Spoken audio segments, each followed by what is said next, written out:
For us here in gas dispatch, we're the inter-day work management for the whole gas field operations. So that includes emergency response along with appointments. So we're responsible for monitoring emergency leaks that drop throughout the day, responding to those, making sure they're dispatched out in a timely manner. So we really look at it as the nervous system of National Grid for gas, right? So the calls come in, then we communicate with the different departments. So we literally, everything comes into us, and then we kind of sift through and make sure it goes to where it needs to go. Each day is different, every hour is different, but I think that's what's exciting is you just never know what's going to come, and you have to be ready to respond quickly if something does happen. One of our responsibilities is to provide certain documents out to different groups in the field. So what we did is, we found that to be time consuming, and we found that as an opportunity to, implement Power Automate.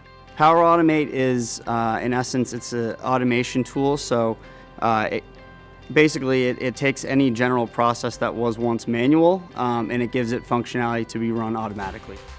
So it really started to allow us to focus on each customer. So before, they were a percentage of a larger number with emergency response or appointments kept, but now we can hone in really on the individual customer and say, hey, we missed their appointment, or we didn't do this quite right and follow through on our promise. What can we do differently now to actually make sure that customer had a good experience with us, and then passes that on to their friends? I think that there's always a better way, especially with the ever-changing world and the new technology that constantly is arising. So we need to use that to our advantage, because at the end of the day, it's going to just help us in what we do. So I guess when I think of increasing efficiency, right, the first thing I think is adaptability, right?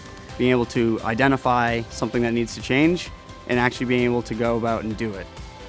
Living our values is about delivering for the customers in that way. As we do the right thing, we find a better way, and we make it happen, even in the worst situations, right? When there's a storm, when there's an outage of gas, when electric goes out, all of those things, the natural disasters, that's when we show up, and that's when we show our values.